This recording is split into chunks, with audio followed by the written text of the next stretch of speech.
এসএসসির প্রায় 23,000-এর যে প্যানেল, সে প্যানেল বাতিল করলো কলকাতা হাইকোর্টের ডিভিশন বেঞ্চ। দেখুন, আজকের এই অবস্থার জন্য যদি কেউ দায়ী হয়ে গিয়ে থাকে, তা কেবলমাত্র একমাত্র মমতা ব্যানার্জি, রাজ্যের সরকার, রাজ্য মন্ত্রিসভা। তার কারণ, একদম প্রথম দিন থেকে আমরা যে কথা বলে এসেছি, বঞ্চিত চাকরি প্রার্থীরাও যে কথা বলে এসছেন, যে ব্যাপক দুর্নীতি হয়েছে।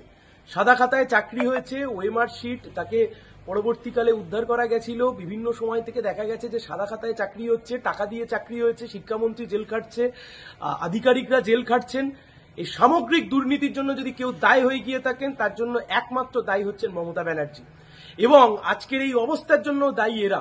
গোটা 23,000-এর একটা প্যানেল বাতিল হয়ে গেল, এমন একটা অবস্থায় গিয়ে দাঁড়ালো সব বিষয়টা।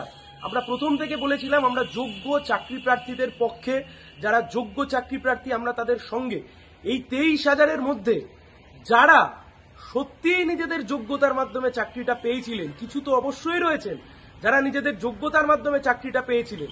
আজকে এমন দুর্নীতি করেছে এই রাজ্যের সরকার, শুধুমাত্র সেই রাজ্যের সরকারের দুর্নীতির জন্য যারা যোগ্যতার সাথে চাকরিটা পেয়েছিল, তাদেরকেও আজকে সেই চাকরি হারাতে হলো। লজ্জা লাগা উচিত। মানে কতটা নির্লজ্জ হলে এ রাজ্যের সরকার কোনো ক্ষমতায় থাকতে পারে, কতটা নির্লজ্জ হলে এর পরেও এটাকে ডিফেন্ড করতে পারে। কোটি কোটি টাকা খরচ করে সুপ্রিম কোর্টে গিয়ে নিজেদেরকে ডিফেন্ড করার চেষ্টা করেছে, কোটি কোটি টাকা খরচ করে বিভিন্ন আইনি প্রক্রিয়ায় বাধা সৃষ্টি করার চেষ্টা করেছে। ধর্মতলাটাকে যারা ধর্নাতলা বানিয়ে দিয়েছিল, আজকে সেই রাজ্যের সরকারের মুখ পুড়ল। এবং যারা দীর্ঘদিন ধরে লড়াই আন্দোলন করছিলেন, সেই লড়াই আন্দোলনের জয়। কিন্তু আবারও বলছি, যে বা যারা যোগ্য প্রার্থীরাও এই 23,000-এর মধ্যে ছিলেন, এই রাজ্যের সরকারের দুর্নীতির জন্য আজকে যাদের চাকরি গেল, এর জন্য যদি একমাত্র কেউ দায়ী হয়ে গিয়ে থাকে, সেই দায়িত্ব আজ রাজ্য সরকারকে নিতে হবে।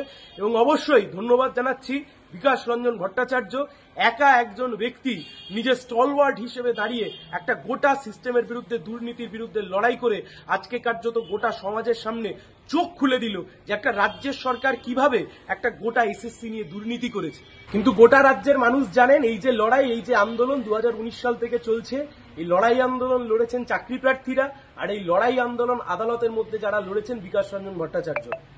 ফলত শুভেন্দু অধিকারী, যিনি 2019 সালে এই দুর্নীতির সময়তে মমতা ব্যানার্জির সাথে একই মন্ত্রিসভায় বসেছিলেন, আর যাই করবেন একটু লজ্জা শরম করে অন্তত ক্ষীর খাওয়ার চেষ্টা করবেন না। বামফ্রন্টের সময় যে এসএসসি প্রতি বছর হতো 2011 সাল অব্দি, 1998 থেকে 2011 সাল অব্দি, সেই তৃণমূল কংগ্রেস ক্ষমতায় আসবার পরে 2016 শেষ এসএসসি, সেই এসএসসিতেও এত দুর্নীতি। আজকে 23,000-এর প্যানেল বাতিল। লজ্জা লাগা দরকার। পশ্চিমবাংলার যদি একটা লজ্জা থেকে থাকে, তার নাম মমতা ব্যানার্জি, মুখ্যমন্ত্রী।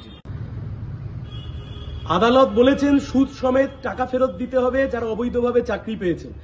আমি সবার উদ্দেশ্যে বলছি, গোটা রাজ্যের যাদের কাছে এই খবর গিয়ে পৌঁছচ্ছে, আপনাদের উদ্দেশ্যে বলছি, যে তৃণমূলের নেতাদেরকে টাকা দিয়েছিলেন, তাদের বাড়িতে যান, গিয়ে টাকা চান। এক্ষুনি অবিলম্বে, আজ বিকেলের মধ্যে, আজ রাতের মধ্যে, যে তৃণমূলের নেতাকে টাকা দিয়েছিলেন, ব্লক স্তরের নেতা, জেলা স্তরের নেতা, রাজ্য স্তরের নেতা, যে নেতাকে টাকা দিয়েছিলেন তার বাড়িতে যান, তার বাড়িতে গিয়ে টাকা চান। যদি টাকা দেয় তো ভালো, যদি টাকা না দেয়, যা করণীয় তাই করতে হবে। তার কারণ, এই টাকা সাধারণ মানুষজন ঘটি বাটি বেচে, জমি বাড়ি সব বন্ধক দিয়ে এই টাকা তৃণমূলের লোকজনকে দিয়েছিল। অবিলম্বে এই টাকা নেওয়ার জন্য তৃণমূলের লোকজনের বাড়ি ঘেরাও করুন। আসন্ন লোকসভা নির্বাচনে রাজ্যের প্রতিটি প্রান্তে বামফ্রন্ট প্রার্থীদের জয়ী করুন।